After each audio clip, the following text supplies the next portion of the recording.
Eu quero compartilhar com vocês hoje umas questões que eu estou passando e como eu supero todas elas de maneira consciente. Esses últimos 2 meses, quando eu vivi aí alguns momentos críticos, a minha lucidez, ela mais do que nunca, ela se mostrou pontual para que eu não me ferisse com nada e muito pelo contrário, eu encontrasse caminhos tão simples para resolver problemas tão críticos. O primeiro foi uma questão financeira, que ela confluiu nesse momento atual. E uma coisa interessante é que se fosse em outros momentos, eu entraria numa uma psicose de pensar só nisso para resolver. Eu pensaria só nisso porque eu sempre prezei a minha vida toda de um bom nome, de, um, de uma honestidade, mesmo eu não sendo totalmente honesto nas minhas ações na vida toda, claro. Todos nós nos pautamos de honestidade na maioria do tempo, mas em pequenos momentos aqui e ali a gente é contraditório. Então, esses momentos de contradição são criados por nós como autossabotagem. E é aí que chega o ponto interessante da gente poder se conscientizar. Por que que você às vezes é desonesto? Tem dois fatores. Um, você realmente é mau e aplica o que você é. Então você não aprendeu ainda a lei do bem e do bem fazer, da honestidade. Então você age naturalmente pelo contrário disso. Porém, se você é uma pessoa boa, que tem bons costumes, ou seja, você é uma pessoa honesta, você preza pela questão da coisa bem feita. Então você tem isso dentro de você. Você fala, não, eu sou uma pessoa que eu gosto das coisas bem feitas, eu gosto quando eu estou devendo pagar os outros, eu gosto.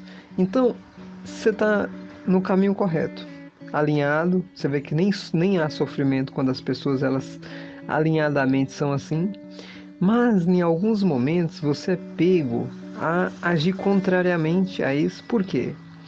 Justamente você cria esses bloqueios, nós criamos, eu criei, todos criam, para que eles sejam como freios de mão, porque você nunca mais vai poder falar ou dizer. Na psicologia clássica aí, eles colocam que isso é que está dentro da gente, é uma coisa que existe e que você simplesmente expressa o que está oculto. Eu não concordo em termos, por quê? O ego, a personalidade, ela é muito audaciosa. Ela conhece os passos à frente que você vai tomar antes de você consciência pela limitação que você tem de acesso às informações. Então, você ego, que eu estou te falando, e a consciência, olha bem, gente, a diferença. Quando você fizer essa diferença, você vai entender. Você consegue andar na rua e se observar, observar o corpo andando. Isso é a consciência. A consciência tomando fato de que a boca está falando nessa hora aqui, ó. Eu sei que eu estou conversando nessa hora, então eu tenho autoconsciência de que essas coisas estão acontecendo. Então, a consciência e o ego em si não são a mesma coisa. O ego, ele tem a capacidade de fazer o quê? Então nós, quando a gente vê que vai dar um salto muito grande, a gente se sabota meses antes ou anos antes, já criando uma âncora para que você, quando for dar o salto, aquilo vai te segurar. E aí tem pessoas que roubam, tem pessoas que maltratam a outra, tem pessoas que traem a outra, tem pessoas. É de tudo. É de tudo. Tem pessoas que falam mal da outra, então ela não se vê quando ela vai escutar uma. Ó, porque tem gatilhos. Quando você vai dar um salto, existe um gatilho para colocar você acima. E nada pode ferir aquele gatilho, nenhum filtro pode ser contrário. Então, se eu vou colocar a pessoa lá num patamar acima, merecedora de prosperidade e tudo, porque ela é honesta, quando você fala essa palavra, vem tudo. Você entendeu? Então, essas coisas são pouco observadas pela maioria. A maioria não entende que quando você vai enfrentar uma situação financeira, você tem que revelar essas sombras. Elas vão que elas foram criadas por nós mesmos, elas vão se ativar justamente no momento propício. E o diálogo interno, que é o que eu sempre indico às pessoas, é conversar consigo mesmo. Lhe explicar porque você, naquele momento, você não era o que você é. Você estava fugazmente agindo de maneira incoerente e consciente. Porque mesmo você se sabotando, você tem consciência do fato. E é essa consciência que diferencia você de outros reinos, porque você pode alterar tudo o que você quiser, no passado, no futuro e no presente. Isso é um poder sensacional, pouco usado. Aliás, quase nada usado pela maioria, por não dizer quase toda a humanidade. Então, quando eu chego numa situação financeira que eu vejo que é uma barreira, ou seja, ela se mostra intransponível em alguns níveis, eu simplesmente vou soltar aquilo, eu largo totalmente. E aí me vem a ideia, mas seu nome vai sujar. Soltei também. Eu já expliquei para mim mesmo, sentei no canto e falei, olha, esse nome é uma questão transitória, não existe nome. Eu posso pegar o nome meu e colocar ele numa cruz invertida, que é um símbolo que para alguns aí é satânico. Eu posso pegar meu nome e simplesmente colocar ele na pior situação. E o nome é o que expressa essa realidade atual, mas ele não é a minha totalidade. Então eu não preciso ficar preso a um ponto básico, que é essa questão do nome, e esquecer a minha fluência dos 7 corpos, de tudo que eu sou, por um princípio básico de ou você age com a consciência multidimensional e da sua totalidade, que isso não é possível sim, ou você vai agir com a consciência diminuta do ego, onde você sofre. E o que aconteceu?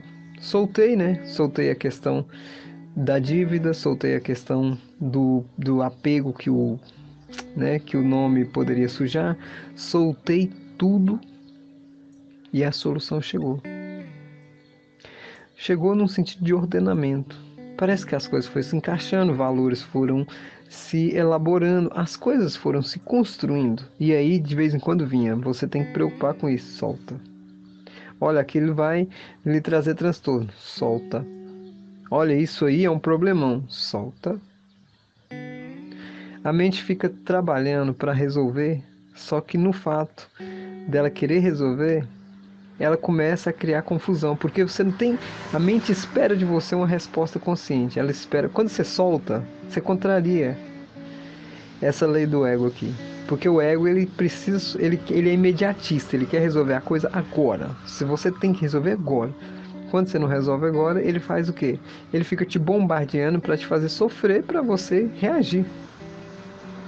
Quando você está autoconsciente, você não sofre mais, você solta. Os pensamentos vão vir, eu não reajo com eles. Então, assim, vem um pensamento, eu deixo ele passar. Passa, deixa ele. Deixa. Por isso que eu falo para vocês, não reprimam. Não reprimam. A coisa tem que fluir. Não importa, ó, eu vou falar. Pode ter uma pessoa desempregada e ter uma dívida. Solta aquilo. Solta. Mas, Augusto, amanhã eu preciso resolver. Se você focar, entendeu? Se você ficar pensando naquilo, você paralisa o campo vibratório daquilo, aquilo não flui e não cria novas possibilidades para que se resolva aquilo. Então, quando eu estava lá com a dívida, eu fui focar minha mente, claro, indicado pelo professor Hélio Couto em várias palestras, eu fui pensar em ganhar dinheiro. Como é que eu vou ganhar? Quais as possibilidades que eu tenho de ganhar dinheiro? Quais as probabilidades que já estão manifestadas? E aí a coisa foi fluindo, fluindo, fluindo, fluindo.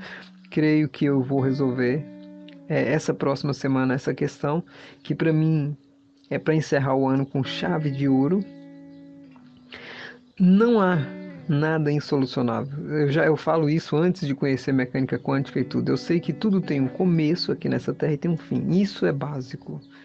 Tudo aqui na dualidade é efêmero. Se você tiver um problemão, ele tem fim. Todo problema tem fim, seja o mais crítico que for.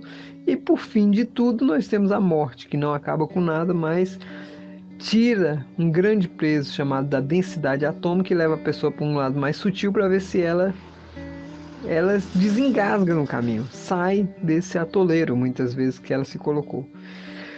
O importante mesmo, para ficar fundamental para todo mundo aqui, é que se você está no caminho da ressonância harmônica, do despertar espiritual, e não se olha com essa projeção da consciência, ou seja, igual eu falei para você, começa a treinar o observador. Ó.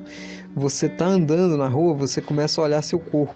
Observa teu corpo andando, como é que ele reage, como é que ele fica, ó, o seu olho fica olhando para os lugares para ver barreiras, e aí olha a sua boca quando o seu cérebro manda comandos para ela falar tal coisa.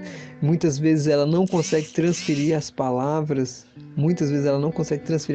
que você queria manifestar, havendo uma limitação entre mente e boca, ou seja, nem sempre o seu processamento, que é muito rápido, consegue convergir em palavras. O observador é que afeta a realidade. Se você começa como observador, afetar a sua realidade aqui, ó, você consegue saber tudo o que acontece e mudar o gatilho e mudar os aspectos, você domina a tua vida. Eu estou dando um exemplo para vocês aí que eu não sofro mais. Não sofro e não vou sofrer. Só há sofrimento para as pessoas que estão inconscientes e ignorantes ao fato. Fora isso. E claro que vão vir mais testes e mais testes para testar a minha autoconsciência e eu estou preparado para passar por todos eles.